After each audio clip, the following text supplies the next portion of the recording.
જરા વિચારો, એક અજાણ્યો ફોન આવે અને સામેથી કોઈ કહે કે તમારી ધરપકડ કરવામાં આવી રહી છે, અને આ બધું એક વિડિયો કોલ પર થઈ રહ્યું છે. ના, આ કોઈ ફિલ્મનો સીન નથી, પણ એક નવી અને ખૂબ જ ખતરનાક સાયબર છેતરપિંડીની હકીકત છે.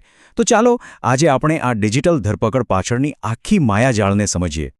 આજના ડિજિટલ જમાનામાં સૌથી પહેલો અને સીધો સવાલ મગજમાં એ જ આવે કે શું ખરેખર આવું શક્ય છે? શું કોઈની ઓનલાઈન ઇન્ટરનેટ પર ધરપકડ થઈ શકે? અને આનો જવાબ એકદમ સ્પષ્ટ અને ટૂંકો છે. ના, બિલકુલ નહીં. આવું ક્યારેય શક્ય નથી. આ એક વાત બરાબર મગજમાં બેસાડી દેવા જેવી છે. તો પછી સવાલ એ થાય કે જો આ અસલી ધરપકડ નથી તો આ ડિજિટલ ધરપકડ છે શું, અને કેમ લોકો આનાથી આટલા ડરી રહ્યા છે? ચાલો આ આખી છેતરપિંડીની રીતને ઊંડાણપૂર્વક સમજીએ. જુઓ, ડિજિટલ ધરપકડ એ એક ખૂબ જ ચાલાકીથી ગોઠવેલી સાયબર છેતરપિંડી છે. એમાં થાય છે એવું કે છેતરપિંડી કરનારાઓ પોલીસ, સીબીઆઈ કે પછી આરબીઆઈ જેવી મોટી સરકારી સંસ્થાઓના અધિકારી હોવાનો ઢોળ કરે છે. એમનો હેતુ એક જ હોય છે: આપણા મનમાં ડર અને ગભરાટ પેદા કરીને આપણી પાસેથી પૈસા પડાવવા અથવા આપણી અંગત માહિતી જેમ કે બેંકની વિગતો કઢાવી લેવી. સારું, તો હવે સૌથી અગત્યની વાત, આવી છેતરપિંડીથી બચવું કઈ રીતે? એને ઓળખવી કઈ રીતે? એના માટે બસ 4 સાદા નિયમો છે જે હંમેશા કામ લાગશે.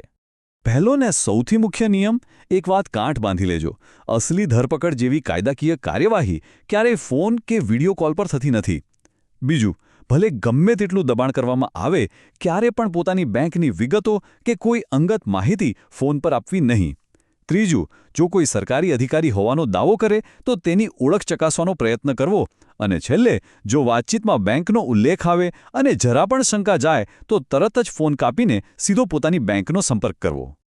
પણ માની લો કે કમનસીબે કોઈ વ્યક્તિ આ જાળમાં ફસાઈ જાય, તો શું? ગભરાવાની બિલકુલ જરૂર નથી. તરત જ શું પગલાં લેવા એની એક ચોક્કસ કાર્યયોજના છે. આવી સ્થિતિમાં સૌથી પહેલું અને સૌથી જરૂરી કામ છે તાત્કાલિક મદદ માંગવી.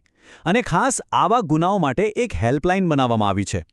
અને એ નંબર છે 1930 1930. આ નંબર યાદ રાખવો ખૂબ જ જરૂરી છે. આ સીધો સાયબર ક્રાઇમ હેલ્પલાઇનનો નંબર છે. તો શું કરવાનું છે? બસ 2 સરળ પગલાં. પહેલું, તરત જ 1930 પર ફોન કરીને જાણ કરવાની.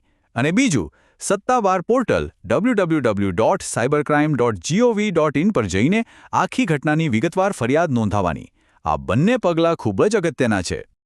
યાદ રાખજો, આવી છેતરપિંડી સામેની લડાઈમાં જાણકારી જ આપણું સૌથી મોટું સુરક્ષા કવચ છે.